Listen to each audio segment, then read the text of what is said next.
Hello everyone, स्वागत है आप सभी का स्टडी राइज यूट्यूब चैनल पर। तो जैसा कि आप सभी जानते हैं, हमारी यूपी टीजीटी पीजीटी राजनीति शास्त्र की क्लासेस चल रही हैं। ये है प्रैक्टिस सेट नंबर 59। जिसने 58 नहीं देखे हैं तो वो लोग प्लेलिस्ट में जाकर देख सकते हैं और अपनी तैयारी भी स्टार्ट कर सकते हैं। और इसके अलावा हमारी पीजीटी सोशोलॉजी की भी क्लासेस चल रही हैं और यूपी टेट सुपर टेट की भी क्लासेस चल रही हैं। जो भी बच्चा इनकी तैयारी कर रहा है तो हमारे यूट्यूब चैनल से ज़रूर जुड़े और अपनी तैयारी को एक सही दिशा प्रदान करें। तो चलिए फिर आज की वीडियो स्टार्ट करते हैं। तो आज हमने टॉपिक लिया है, ये एक तरह से प्रैक्टिस सेट है जिसमें कि हम सभी क्वेश्चन आज देखेंगे। तो चलिए फिर, तो आज का जो पहला क्वेश्चन है, क्वेश्चन नंबर 1, निम्न में से किसने घोषित किया है कि न्याय औचित्यपूर्णता है? तो बताइए किसने घोषित किया है कि जो न्याय है वह क्या है? औचित्यपूर्णता है। ड्यूगी ने कहा है, डाइसी ने कहा है, ब्राइस ने कहा है या फिर जॉन रॉस ने कहा है? तो फर्स्ट का जो राइट आंसर हो जाएगा ये हो जाएगा ऑप्शन नंबर 4, जॉन रॉल्स ने। किसने कहा है न्याय औचित्यपूर्णता है? तो ये कहा है ऑप्शन नंबर 4, जॉन रॉल्स ने कहा है। नेक्स्ट है क्वेश्चन नंबर 2, राजनीतिक दल की परिभाषा सर्वप्रथम किसने दी थी? बेंथम द्वारा, बर्क द्वारा, मार्क्स द्वारा या फिर मिल द्वारा? तो राजनीतिक दल की जो परिभाषा है सर्वप्रथम किसने दी थी? तो ये दी थी ऑप्शन नंबर 2, वर्क द्वारा दी गई। किसके द्वारा दी गई? वर्क द्वारा दी गई। तो इसमें राइट ऑप्शन हो जाएगा ऑप्शन नंबर 2। नेक्स्ट क्वेश्चन के बढ़ते हैं, क्वेश्चन नंबर 3, निम्न में से कौन सा सही है? भूमंडलीकरण का तात्पर्य है तो अंतर्राष्ट्रीयवाद है, संप्रभु राज्यों का अंत है, क्षेत्रवाद है या फिर विश्व समाज के सहकारी स्वरूप का उद्भव है? तो भूमंडलीकरण का तात्पर्य क्या है? तो इसमें जो राइट आंसर है ये है ऑप्शन नंबर 4, विश्व समाज के सहकारी स्वरूप का उद्भव है। सही हो जाएगा इसमें ऑप्शन 4। नेक्स्ट क्वेश्चन नंबर 4, निम्न में से कौन सा साधन दबाव समूह नहीं अपनाते हैं? संगोष्ठी, प्रचार, लॉबिंग, चुनाव में भाग लेना? तो बताइए निम्न में से कौन सा साधन दबाव समूह नहीं अपनाते हैं? तो जो नहीं अपनाते हैं वह है ऑप्शन नंबर 4, चुनाव में भाग लेना। क्या है इसमें सही आंसर? ऑप्शन नंबर 4 इसमें राइट आंसर होगा। नेक्स्ट, किसने दल विहीन लोकतंत्र का समर्थन किया है? MN राय ने, जयप्रकाश नारायण ने, आचार्य नरेंद्र देव ने या फिर राम मनोहर लोहिया ने? तो किसने दल विहीन लोकतंत्र का समर्थन किया? तो ये किया है ऑप्शन नंबर 2, जयप्रकाश नारायण ने, है ना। दल विहीन लोकतंत्र का समर्थन किया है ऑप्शन नंबर 2, जयप्रकाश नारायण ने। नेक्स्ट क्वेश्चन नंबर 6, निम्नलिखित में से किसने इस विचार का समर्थन किया है कि राजनीतिक शक्ति की अवधारणा राजनीति के अध्ययन की आधारभूत अवधारणा है? तो डेविड एप्टर ने, एलन वॉल ने, एमोस ने या फिर लीकॉक ने? तो बताइए क्वेश्चन नंबर 6 का राइट आंसर क्या होगा? किसने इस विचार का समर्थन किया कि जो राजनीतिक शक्ति है उसकी अवधारणा राजनीति के अध्ययन की आधारभूत अवधारणा है? तो ये है इसमें right answer option number 2, Alan Wall ने। किसने किया है? एलन वॉल ने। नेक्स्ट क्वेश्चन, मुस्लिम लीग ने मुक्ति दिवस मनाया तो कब मनाया? 22 दिसंबर 1939 को, 25 दिसंबर 1938, 26 जनवरी 1939 या फिर 15 अगस्त 1939 को? तो मुस्लिम लीग ने जो मुक्ति दिवस मनाया वो कब मनाया था? ये मनाया था 22 दिसंबर 1939 को। 22 दिसंबर 1939 को मनाया था मुस्लिम लीग ने मुक्ति दिवस। नेक्स्ट क्वेश्चन की ओर बढ़ते हैं, क्वेश्चन नंबर 8, भारतीय संविधान का कौन सा भाग नागरिकता के प्रावधानों से संबंधित है? तो भाग 1 है, भाग 2 है, भाग 3 है या फिर भाग 4 है? तो भारतीय संविधान का जो कौन सा भाग है जो कि नागरिकता के प्रावधानों से संबंधित है? तो इसमें सही हो जाएगा ऑप्शन नंबर 2, भाग 2।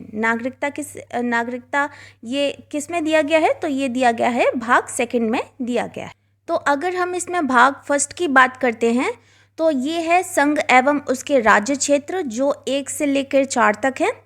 नागरिकता की बात करते हैं तो ये अनुच्छेद 5 से 11 और ये है भाग सेकंड में दिया गया है। भाग थर्ड में क्या है, मौलिक अधिकार का वर्णन है, तो ये है 12 से 35 मौलिक अधिकार 12 से 35।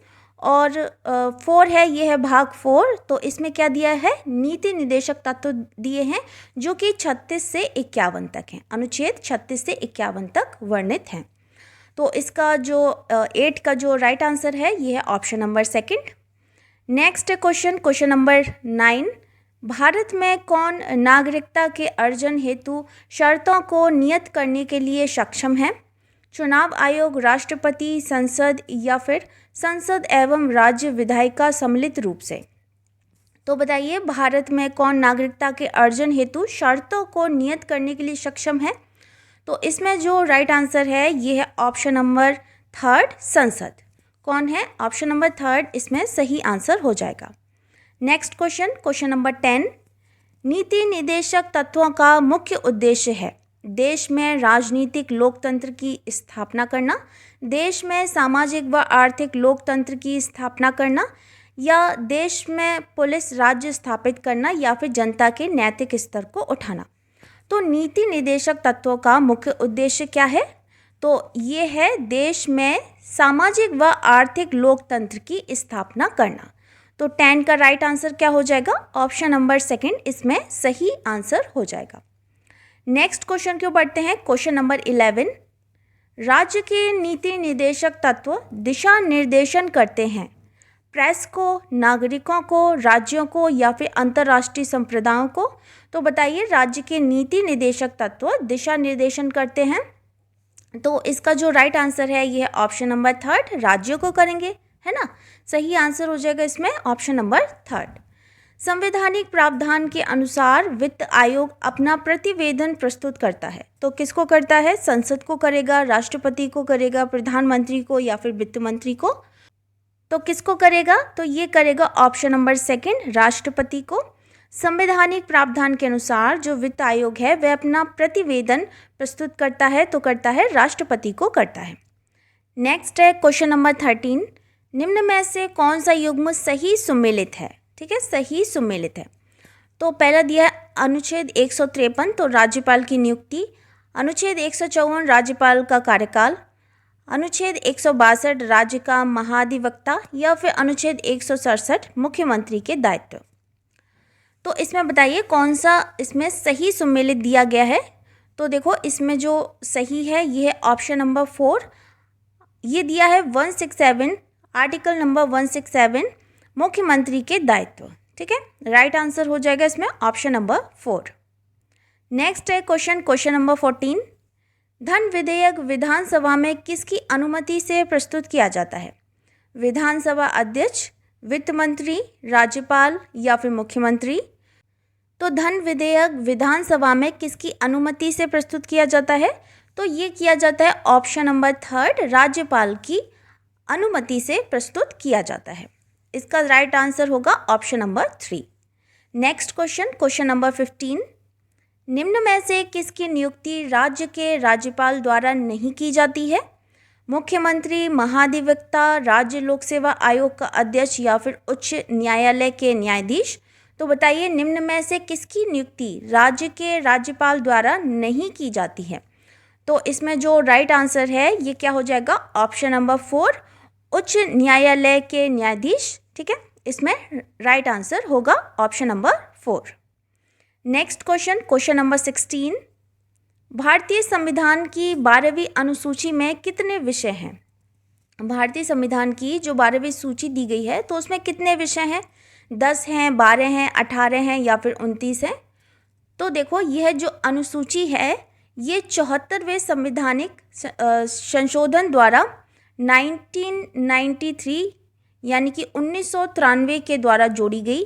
इसमें शहरी क्षेत्र की स्थानीय स्वशासन संस्थाओं को कार्य करने के लिए 18 विषय प्रदान किए गए हैं। कितने विषय प्रदान किए गए हैं? 18 विषय प्रदान किए गए हैं। तो इसका 16 का जो राइट आंसर है ये है ऑप्शन नंबर 3, इसमें राइट आंसर होगा। नेक्स्ट क्वेश्चन नंबर 17, पंचायती राज संस्थाओं के चुनाव एवं मतदाता सूचियों की तैयारी करवाने का कार्य करता है राज्य चुनाव आयोग, केंद्रीय चुनाव आयोग, जिला परिषद या फिर पंचायत समिति। तो पंचायती राज संस्थाओं के चुनाव एवं मतदाता सूचियों की तैयारी करवाने का कार्य करता है तो कौन करता है? तो ये करता है राज्य चुनाव आयोग। कौन करता है? राज्य चुनाव आयोग इसमें सही आंसर होगा। Next question, question number 18। Bharat में लोकपाल एवं लोकायुक्त के पदों की स्थापना की सिफारिश की गई तो सरकारी आयोग द्वारा, विधि आयोग द्वारा, ठक्कर आयोग द्वारा या फिर प्रशासनिक सुधार आयोग प्रथम द्वारा। तो भारत में अगर हम लोकपाल एवं लोकायुक्त के पदों की स्थापना की बात करते हैं तो इसकी जो सिफारिश है वो किसने की? तो ये की थी प्रशासनिक सुधार आयोग 1 द्वारा की गई। प्रशासनिक सुधार आयोग फर्स्ट द्वारा की गई। तो इसका जो राइट आंसर है ये है option number 4। Next question, question number 19। निम्नलिखित में से किसने भारतीय संघवाद को सहयोगी संघवाद के रूप में परिभाषित किया है? ग्रैनविल ऑस्टिन, केसी वियर, WC मॉरिस जोन्स या फिर लिविंगस्टोन। तो बताइए निम्नलिखित में से किसने भारतीय संघवाद को सहयोगी संघवाद के रूप में परिभाषित किया है? तो ये किया है option number first, Granville Austin द्वारा। किसके द्वारा किया गया? Option number first, Granville Austin द्वारा किया गया। नेक्स्ट है क्वेश्चन नंबर 20। निम्नांकित संसदीय समितियों में कौन सा वित्तीय समिति नहीं है? वित्तीय समिति नहीं है। प्राक्कलन समिति, आश्वासन समिति, लोक लेखा समिति और लोक उपक्रम समिति। तो इसमें से कौन सी एक वित्तीय समिति नहीं है? कौन सी एक वित्तीय समिति नहीं है? तो ये है ऑप्शन नंबर सेकंड, आश्वासन समिति। नेक्स्ट है क्वेश्चन नंबर 21। संरचनात्मक भेदभाव का विचार संबंधित है स्वतंत्रता के विचार से, समानता के विचार से, न्याय के विचार से या फिर इनमें से कोई नहीं। तो संरचनात्मक भेदभाव का विचार किससे संबंधित है? तो ये हो जाएगा ऑप्शन नंबर सेकंड, समानता के विचार से। किससे है? समानता के विचार से संबंधित है। तो इसमें राइट आंसर है ऑप्शन नंबर सेकंड। नेक्स्ट है क्वेश्चन, क्वेश्चन नंबर 22। किस अधिनियम के द्वारा भारत में संघीय न्यायालय स्थापित किया गया था? भारतीय परिषद अधिनियम 1892, मार्ले मिंटो सुधार अधिनियम 1909, भारत शासन अधिनियम 1919 या फिर भारत शासन अधिनियम 1935। तो बताइए किस अधिनियम के द्वारा भारत में संघीय न्यायालय स्थापित किया गया था? तो क्वेश्चन नंबर 22 का जो राइट आंसर है ये है ऑप्शन नंबर 4, भारतीय शासन अधिनियम 1935 द्वारा। ठीक है, भारतीय शासन अधिनियम 1935 द्वारा संघीय न्यायालय स्थापित किया गया था। नेक्स्ट है क्वेश्चन नंबर 23। द्वैत शासन प्रणाली राज्यों में लागू की गई थी 1909 के अधिनियम द्वारा, 1919 के, 1935 के या फिर उपरोक्त में से कोई नहीं। तो अगर हम द्वैत शासन प्रणाली की बात करते हैं तो ये राज्यों में कब लागू की गई थी? तो ये की गई थी ऑप्शन नंबर सेकंड, 1919 के अधिनियम द्वारा। ठीक है, तो इसमें जो राइट आंसर है ये ऑप्शन नंबर सेकंड। अच्छा, नेक्स्ट है क्वेश्चन नंबर 24। निम्न में से भारतीय संघ में नए राज्यों को प्रवेश कराने की शक्ति किसे प्राप्त है? राष्ट्रपति को है, उपराष्ट्रपति को है, उच्चतम न्यायालय को है या फिर संसद को है? तो भारतीय संघ में अगर हम नए राज्यों को प्रवेश कराना चाहते हैं तो इसकी शक्ति किसको प्राप्त है? तो ये है ऑप्शन नंबर 4, संसद को प्राप्त है। ठीक है, किसको प्राप्त है? संसद को प्राप्त है। तो 24 का राइट आंसर हो जाएगा ऑप्शन नंबर 4। अच्छा, नेक्स्ट है क्वेश्चन नंबर 25 और आज का लास्ट क्वेश्चन है। भारतीय संविधान के निम्न अनुच्छेदों में से किसमें अस्पृश्यता की समाप्ति की व्यवस्था की गई है? तो बताइए इसमें कौन सा अनुच्छेद है जिसमें अस्पृश्यता की समाप्ति की व्यवस्था की गई है? तो ये की गई है ऑप्शन नंबर 4, अनुच्छेद 17 में। ठीक है, अनुच्छेद 17 में क्या दिया गया है? अस्पृश्यता का अंत दिया गया है। और अनुच्छेद 14 की बात कर लेते हैं तो 14 में क्या है? ये है विधि के समक्ष समता या समानता। नेक्स्ट है अनुच्छेद 15। तो अनुच्छेद 15 में क्या दिया गया है? धर्म, नस्ल, जाति, लिंग या जन्म स्थान के आधार पर भेदभाव का निषेध दिया गया है। और 16 में क्या दिया गया है? तो इसमें लोक नियोजन के विषय में अवसर की समता दी गई है।